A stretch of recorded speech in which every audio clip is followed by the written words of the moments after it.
بہت بڑا عمل ہے، بہت بڑا عمل۔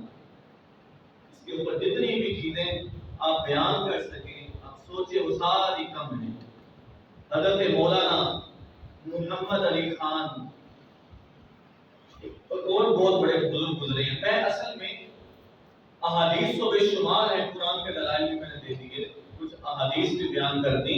یہ میں اہل اللہ کی کچھ چیزیں آپ کے سامنے اس لیے رکھ رہا ہوں کہ وہ اس لیے رکھ رہا ہوں کہ جو اللہ کے قرب والے بنتے ہوئے انہوں نے یہ مقام کیسے پایا، اس کے پیچھے بھی درود تھا کہ کثرت درود نے ان کو ولایت کے درجے تک پہنچا دیا اور اللہ کے الہ اولیاء کی صف کے اندر لا کر کھڑا کر دیا۔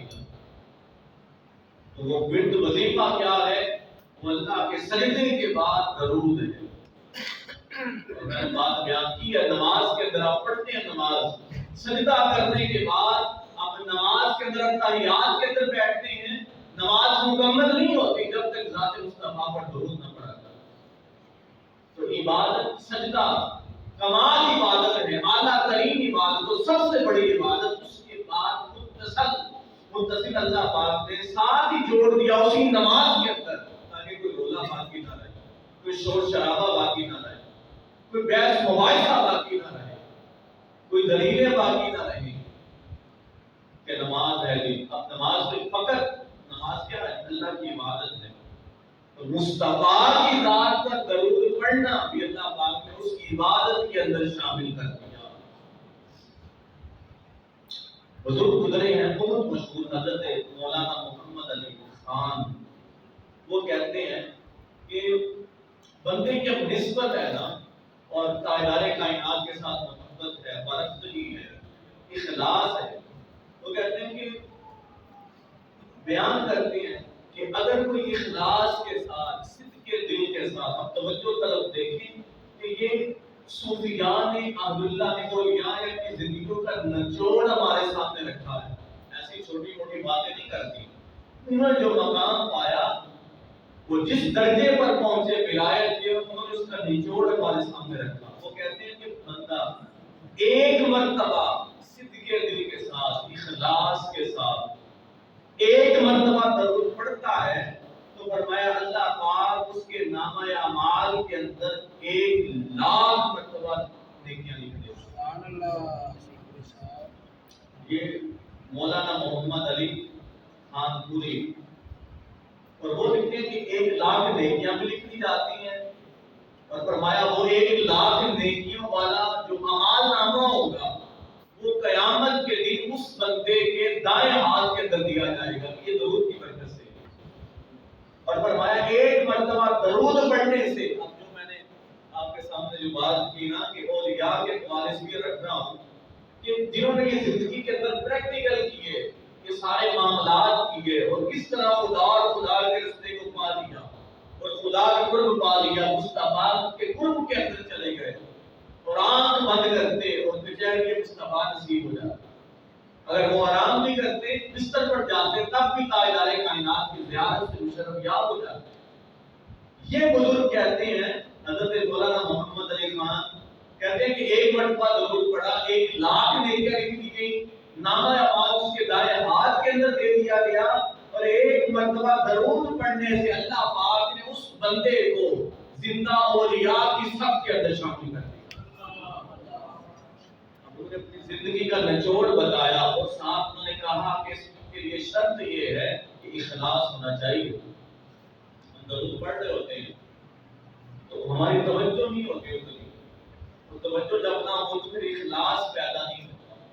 تو درود کے لیے اور باقی بھی تمام اعمال کے لیے زندگی پلے باندھ لیں، جتنی دیر اللہ کے دربار کے اندر حاضر ہو، اخلاص پیدا کریں، توجہ پیدا کریں۔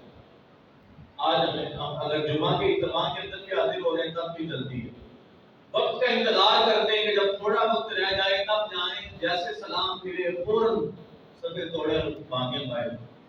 تو مجھے اپنے دل پہ ہاتھ رکھ کے میں کوئی فتویٰ نہیں لگا رہا، کیا ضروری کام تو اپنی جگہ، لیکن آپ کے اس عمل سے کیا اس چیز کی عکاسی ہو رہی ہے کہ آپ کے اندر اخلاص ہے؟ آپ وقت کو ایک دھکا لگانے والی بات ہے، وقت گزارنے والی بات ہے۔ 8 دن کے بعد بھی اگر ہم مسجد کے اندر آ رہے ہیں تو اخلاص کی نعمت سے ہمارا دل خالی ہے.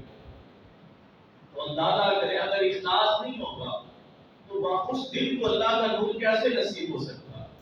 اس لیے نمازیں بھی پڑھتے رہتے ہیں، اچھے دیگر اعمال بھی کرتے رہتے ہیں، لیکن ان نمازوں کا حسن ہمارے چہروں پہ نظر نہیں آتا.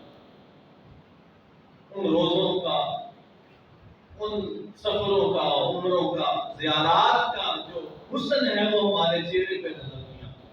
اس لیے بزرگان دین نے اخلاص کے اوپر زور دیا کہ عمل تھوڑا ہو لیکن اس کے اندر اخلاص ہو تو وہ عمل اللہ کی بارگاہ میں مقبول ہو جاتا ہے. کئی مرتبہ صحابہ کرام آپ علیہ السلام کی بارگاہ میں حاضر ہوتے، انہوں نے پوچھا کہ کون سا عمل کریں. آپ علیہ السلام فرمائے یہ عمل کر لو یہ اچھا ہے، یہ عمل کر لو یہ اچھا ہے، لیکن ساتھ یہ بھی تنبیہ کی کہ اخلاص ہونا چاہیے، دکھاوا نہیں ہونا چاہیے.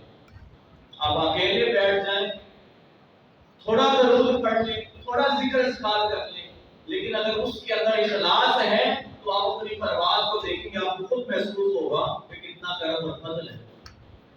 اور میں نے پہلے رواج بیان کر دی، بات ختم کر رہا ہوں کہ ایسے اہل اللہ گزرے جنہوں نے یہ اس طریق پر چلے کہ رات پر بستر پر جانے سے پہلے، اب اس روایت کے اندر ہے کہ انہوں نے کوئی تعداد بھی متعین نہیں کی. محمد بن سعید بن مطرف بہت بڑے بزرگ گزرے ہیں، وہ کہتے ہیں کہ بستر پر اس وقت تک مجھے موت بات کی بات ہے، اس کو دین کو بھی تو موت کے ساتھ جوڑا گیا نا کہ بندہ آدھا موت کے عالم کے اندر چلا جاتا ہے، دنیا سے بے خبر ہو جاتا ہے. کہتے ہیں بستر پر اس وقت تک مجھے سکون نہیں آتا تھا جب تک کہ ذات مصطفیٰ پر درود نہ پڑھا. وہ کہتے ہیں کہ یہ روٹین رکھی، 1 دن 2 دن 4 دن 10 دن، کہتے ہیں کہ کرم ہوا جب یہ روٹین پکی ہو گئی تو سرکار دو عالم صلی اللہ علیہ وسلم خواب کے اندر تشریف لے آئے اور کہا کہ محمد بن سعید جن لبوں سے، جس رخسار سے تم درود پڑھتے ہو، آج ان لبوں رخسار کو میں بوسہ دینے آیا ہوں، چومنے آیا ہوں. تو وہ شرما کے ان کا آقا میں تو ہوتی ہوں، گناہگار ہوں. کہتے ہیں کہ آپ علیہ السلام نے محبت کا اظہار کیا، چہرے کو مس کیا. تو کہتے ہیں کہ باوجود وضو کرنے کے اتنی خوشبو پیدا ہو گئی جب میں بیدار ہوا، 8 دن تک میرے چہرے کو رخسار سے وہ خوشبو نہیں گئی. تو یہ سارا درود کا اثر ہے.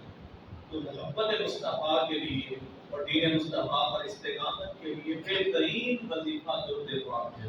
اس کے اوپر زور میں نے اس لیے دیا تاکہ دیگر اعمال کے ساتھ ساتھ ہمیں اس درود پاک کی فضیلت کا بھی اللہ پاک شکر عطا فرمائے اور زیادہ سے زیادہ کثرت کے ساتھ درود پاک پڑھنے کی اللہ پاک توفیق عطا فرمائے.